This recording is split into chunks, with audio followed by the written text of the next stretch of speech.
Hello, my darling listeners. It's nice to have you here for another episode of Facts 5'em, where everything I say must be factual, and anyone who says otherwise is lying. After all, I'm speaking calmly, and that is what facts are all about. Speaking without emotion and saying whatever the audience wants to hear. Today, I'm going into an article a bit about some unionization drives in my current state of Maryland. I hope they turn out well. Let's get into this bad boy, shall we? Maryland Apple workers face hurdles after vote to unionize, initially published by the Associated Press on 6/19/2022. Towson, Maryland. The historic vote by employees of a Maryland Apple store to unionize, a first for the technology giant, is a significant step in a lengthy process that labor experts say is heavily stacked against workers in favor of their employers. Apple Store employees in a Baltimore suburb voted to unionize by a nearly 2-to-1 margin Saturday, joining a growing push across U.S. retail, service, and tech industries to organize for greater workplace protections. It's not yet clear whether the recent wave of unionizations represent a broader shift in U.S. labor, but experts say the current shortage of workers for hourly and low-wage jobs means employees have more power than they had historically, especially when unemployment is low. It's not that big a deal to lose one of these jobs because you can get another crummy job, said Ruth Milkman, labor scholar at the City University of New York. The question is, what happens now? The Apple retail workers in Towson, Maryland voted 65-33 to seek entry into the International Associations of Machinists and Aerospace Workers, a union's announcement said. The National Labor Relations Board now has to certify the outcome. A spokesperson referred initial queries about the vote to the board's regional office, which was closed late Saturday. The board did not immediately respond to an Associated Press message on Sunday. Once the vote is certified, the union and Apple can begin negotiating a contract. Labor law in the United States is a long process, and so the fact that a single store negotiates or elects a union doesn't mean that there is a negotiated contract in the workplace. And we know in recent history that in many of these situations, parties are unable to come to terms on an initial contract. Michael Duff, a former NLRB lawyer and professor at University of Wyoming College of Law, said Sunday. The employer in the United States has an awful lot of right to simply withdraw recognition at the end of the process. The employer can prove that it no longer supports a majority of the employees in the bargaining unit. Duff added. Even after a union is certified, a company has a number of legal maneuvers at its disposal to fight it, Duff said. For instance, Apple could say it doesn't believe that the bargaining unit certified by the NLRB is an appropriate bargaining unit and refuse to bargain with the union. If that happens, the whole thing goes to the courts, and it could easily be a year or two before you even get the question of whether the employer is required to bargain with the union. Duff added. Labor experts say it's common for employers to drag out the bargaining process in an effort to take the momentum out of union campaigns. It's also possible that Apple, or any other company, restructures its business so the unionized workers are reclassified as independent contractors and not employees, in which case the union vote is moot, Duff said. Apple declined to comment on Saturday's development. Company spokesperson Josh Lipton told the AP by phone. Reached again Sunday, Apple did not comment.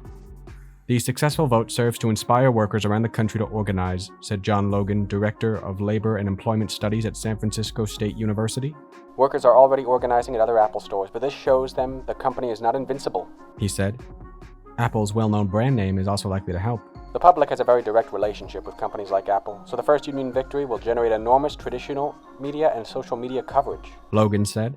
Young workers learn union activism through this coverage, and some will likely be inspired to try to organize their own workplaces. Despite U.S. labor law being stacked against workers, Duff said he thinks that if there's going to be a reawakened labor movement in the United States, it will happen just this way. Union organizing in a variety of fields has gained momentum recently after decades of decline in U.S. union membership. Organizers have worked to establish unions at companies including Amazon, Starbucks, Google parent company Alphabet, and outdoors retailer REI. The International Association of Machinists and Aerospace Workers, and the Apple employees who wanted to join said they sent Apple CEO Tim Cook a notice last month that they were seeking to form a union. The statement said their driving motivation was to seek rights we do not currently have. It added that the workers recently organized in the Coalition of Organized Retail Employees, or CORE. I applaud the courage displayed by core members at the Apple Store in Towson for achieving this historic victory. IAM International President Robert Martinez Jr. said in the statement, They made a huge sacrifice for thousands of Apple employees across the nation who had all eyes on this election. Martinez called on Apple to respect the election results and to let the unionizing employees fast-track efforts to secure a contract at the Towson location. The IAM bills itself as one of the largest and most diverse industrial trade unions in North America, representing approximately 600,000 active and retired members in the aerospace, defense, airlines, railroad, transit, healthcare, automotive, and other industries. Logan said the Apple victory shows that the established labor movement is capable of adapting itself to the needs of the group of independent-minded, self-confident workers you find at Apple stores. The Apple Store unionization vote comes against the backdrop of other labor organizing efforts nationwide, some of them rebuffed. Amazon workers at a warehouse in New York City voted to unionize in April, the first successful U.S. organizing effort in the retail giant's history. However, workers at another Amazon warehouse in Staten Island overwhelmingly rejected a union bid last month. Meanwhile, Starbucks workers at dozens of U.S. stores have voted to unionize in recent months, after two of the coffee chain's stores in Buffalo, New York, voted to unionize late last year. Many unionization efforts have been led by young workers in their 20s and even in their teens. A group of Google engineers and other workers formed the Alphabet Workers Union last year, which represents around 800 Google employees and is run by 5 people who are under 35. This is the generation with the kind of worldview that's really different than we've seen in many generations, said Cooney's Milkman. They believe in this. And there we have it. One thing I think is important and not often discussed enough is that, well, our antiquated labor laws give the corporate side of the negotiations a lot more leverage than anyone would anticipate. It always fascinates me when righties talk about how unions are just so powerful and they need to get out of the way. But just hearing them say that honestly demonstrates how much they've internalized a lot of the corporate propaganda going around. Then a lot of them will go around and insist that they're anti-corporate, they're pro-free market, or whatever that means. Which, honestly, when you think about it, they're just internalizing corporate propaganda from, like, the 1920s and the Great Depression era, anti-Roosevelt stuff that's just been modernized for the modern day. Nothing quite says, being a rebel and going against the establishment, quite like standing the establishment of ye olden days. Ye olden days, it's like, what, 1925? Well, by American standards, that is ancient, I guess. Hopefully, we can build something out of this, build some sort of labor thing, because honestly, well, unions provide, a necessary institutional framework through which grievances can be properly dealt with. Even in that book, Thunder on the Right, that I'm slowly making an audiobook of, the very conservative author says something, well, more eloquently than I did, that is at least somewhat similar. It's gonna take a while to get through it, and that's why my videos have been shorter. Thank you for your patience. I don't know how long it'll take, but we'll get there. Eventually. Thank you all for listening. Please smash that like button and subscribe, because if I get enough subscribers, I can finally change my ugly URL.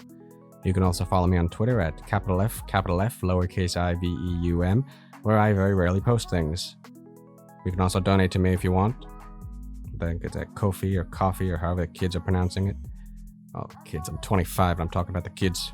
Turning 26 soon enough. Or don't. You don't have to do any of this. I'm not your boss. I'm just Fax 5'em.